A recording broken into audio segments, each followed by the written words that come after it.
Newsbreak. Samtang mga senior citizens sa Osamis midawat sa third quarter social pension sa DSWD. Midawat na sa ilang 2025 third quarter social pension ang libuan ka mga senior citizens sa dakbayan sa Osamis. Niadtong adlaw nga Lunes, Oktubre 13, ang unang batch sa midawat sa payout sa kantidad nga 3,000 pesos og nagpadayon kini Oktubre 14 sa Osamis City Gym. Gipadayon usab pag-release ang 10,000 pesos incentives alang niadtong mga senior citizen nga mga oktohenaryan o nonahenaryan nga wala makadawat niadtong miaging tuig og sa first half nining tuiga. Sa kick-off sa payout niadtong Lunes, ana ang presensya nila ni Board Member Eduardo Sebedo, Board Member Amy Lahay-Lahay, isip mga representante ni Governor Henry E. Suaminal.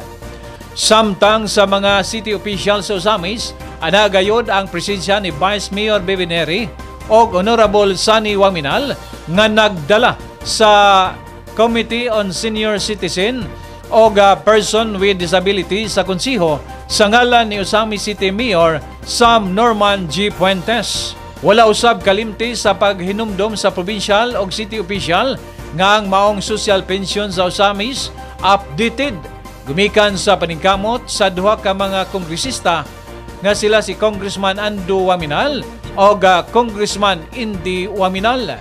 Gipasalamatan usab sa mga local official ang mainitong pagsanong sa payout sa mga personnel sa Department of Social Welfare and Development Region 10 o sa pag-abag sa City Social Welfare and Development Office.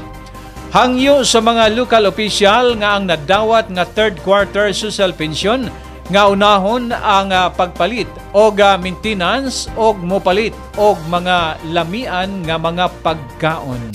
Ang karuntaga magkatapong kita aron mahaton diha kaninyo kining ginagmay o ginagpagaha nga pahalipay pag-ila nga kita mga senior citizen. Palagpakan na to be usa ka dakong gasa sa atong langit ng amahan nga kita nakasinati sa atong pagka-senior citizen. Di ba? It's a gift of life, gasa sa kinabuhi. Kining pagpakita sa among pagpasalamat o commitment kaninyo. Among mga minahal nga mga senior citizens, kay kamo dako nga kabahin sa pag-asenso nga nagatagamtam sa atong probinsya sa Misamis Occidental. Kini pamatuod nga ang atong pagkagamhanan nagpadayon sa pagpakabana sa matag sektor, ilabi na sa kaninyong mga senior citizen. Atong pasalamatan ang Ginoo nga diin kita nakaabot diri sa binyo nga walay kakulian. No, pasalamat po ta no dinhi sa atuang lugar nga wala tay kalamidad kaming abot diri sa atua, no? Atong palakpakan ang atong kaugalingon.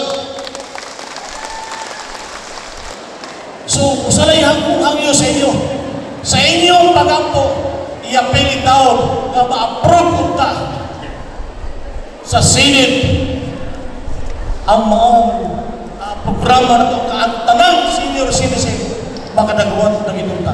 Iapil sa inyong pagampo ang atuang mga leaders sa asensoting kay lagi naninggamot kung intaon ni sila.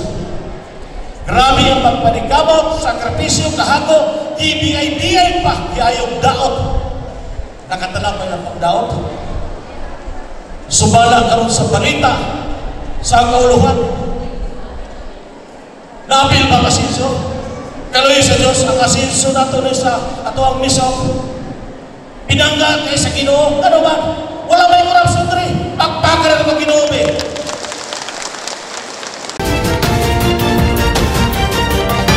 One TV Newsbreak.